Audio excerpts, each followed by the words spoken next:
Hey, what's up guys? Welcome back to the second part of this series. I'm really happy to have you guys. Let's jump into it. Let's go. Okay, at the end of this video, we will reach the point to throw the hammer, and with the pressing on the primary button, we return the hammer into our hand. In order to do that, we're gonna use enums, switch cases, and delegates. In the previous video, we integrated VR in the last recommended version in Unity. Then we made the hammer, and now that's the time to jump into the code. Go to hammer and open hammer script. So the hammer has three different states: throw, return, and idle. Every state has its own logic in the update. So we can switch between these behaviors in the update with switch case. And the question would be why we have to go with enums, why don't make just booleans?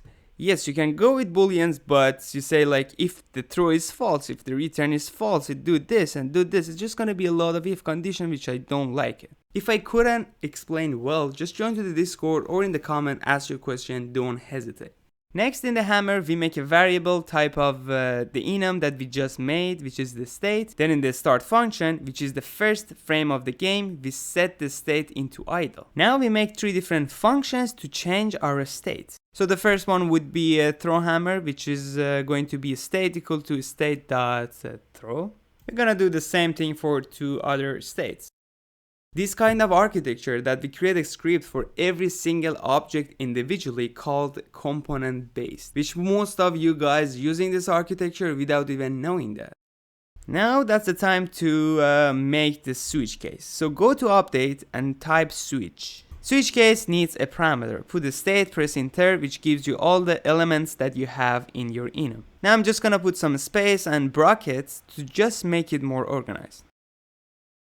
Every state has its own logic in the update, but right now we're just gonna put debug.log to see if everything works properly. So what exactly happens in here? Switch case, every frame checks in which state we are and does the logic on that case. So for example, in here, if we are in the throw state, we're just gonna debug.log throw, and if we are in the idle, we're just gonna go debug.log idle. You're gonna see what exactly I mean in a minute.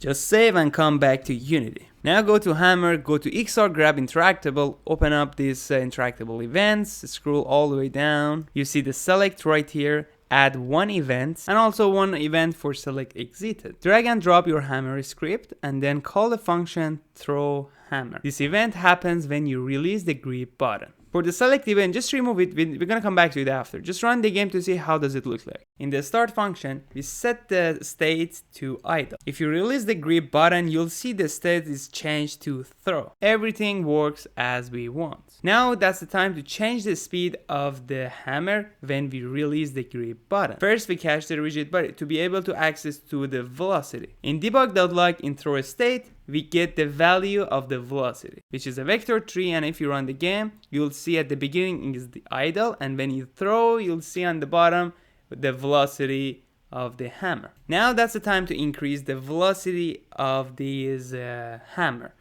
So we have the access to the velocity. So we go rb.velocity equal to rb.velocity.normalize, which is gonna give us the direction and multiply it by a number. And I'm not gonna use these magic values, just gonna make a variable on the top. So I go with public float hammer speed, which is gonna give me the ability of changing it whenever I want. I don't need to open the script to change this 20. So I'm just gonna put it right here. And I'm just gonna comment these two, and there you go. Just save and come back and run the game. When you come back to Unity, go to hammer, change that variable to whatever you want and hit play. Grab the hammer and throw. Now you'll see the hammer is just gonna go to the direction that you throw.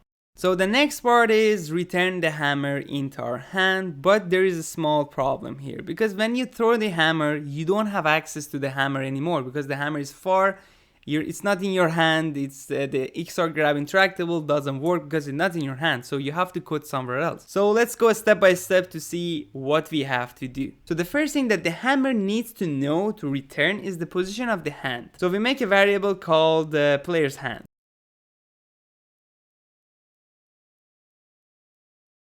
which is the position of the player's hand minus the position of the hammer. And this one is player hand, which is a transform dot position. There we go. And we have to get the direction. So we get the normalize of this. We have the return direction, we have the access to the velocity of the hammer. We just need to multiply it by a number, and there you go, hammer is gonna come back to our hand. Save and come back to Unity, go to hammer, XR, grab interactable, scroll all the way down to these events. We're looking for active events, which is the trigger button.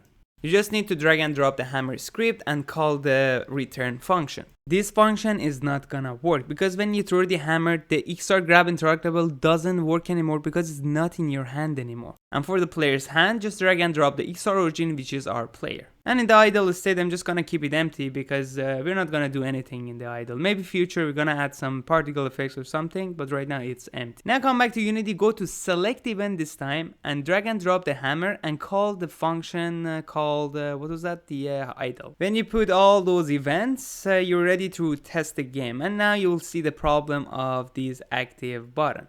Drag the hammer and throw it, and if you press on the trigger button it doesn't work because the hammer is not in your hand and grab interactable events doesn't work. And how to fix this problem? The event doesn't work. Go to hammer and remove the event. So we need a connection between the controllers and hammer. So we go to XR origin and we create another script called I don't know, hammer connection. There you go. And open it up. As we're going to use new input system, we need the library. So on the top put using Unity engine.input system. First, we need a reference to the button that we want to press on the controller. So we go with public new input action reference, and we call it right primary button.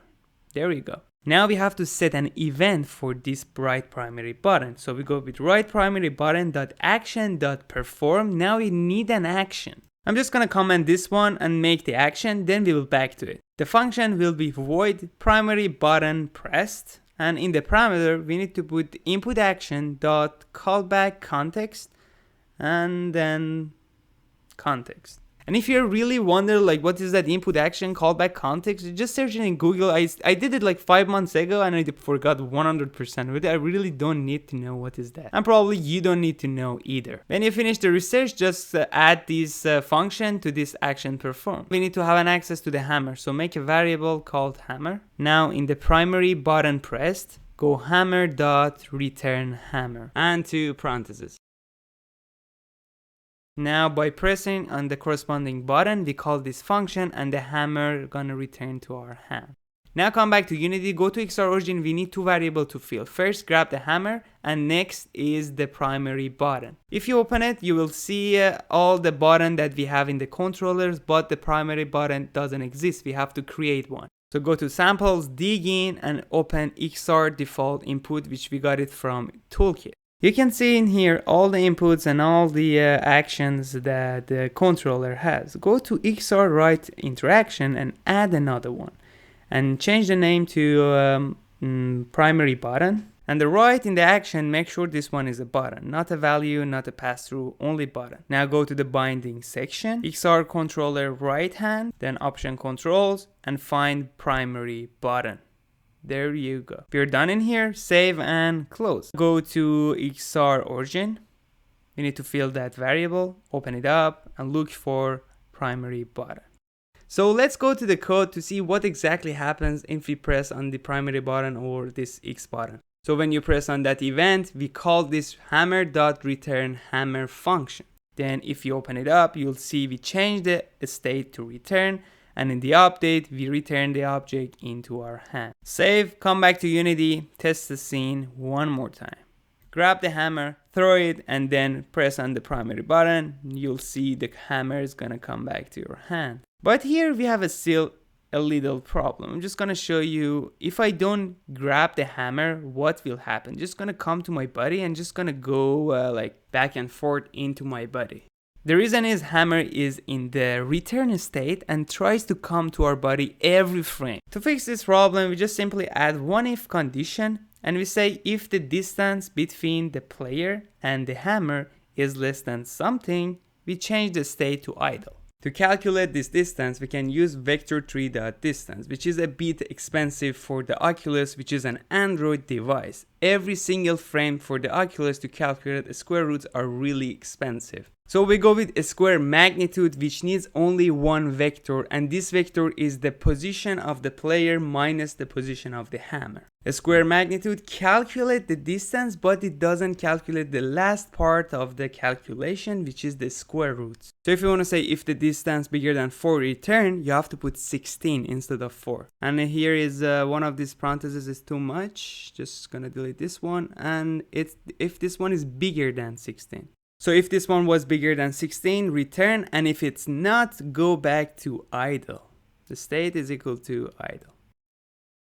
So right now you can save, come back to Unity, and there is something that I need to change. Go to hammer.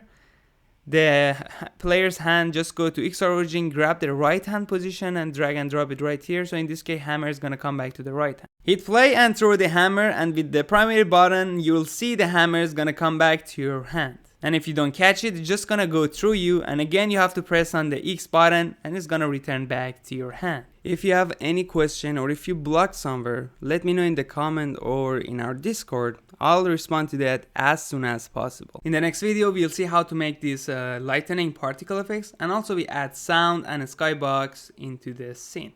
And also we can create this hammer in Blender, which is gonna take us maybe 4 minutes or 5 minutes to teach you guys how to make this hammer in Blender, which is a free application, and having this skill into your resume is just gonna give you credit. See you guys in the next week. Have a lovely week.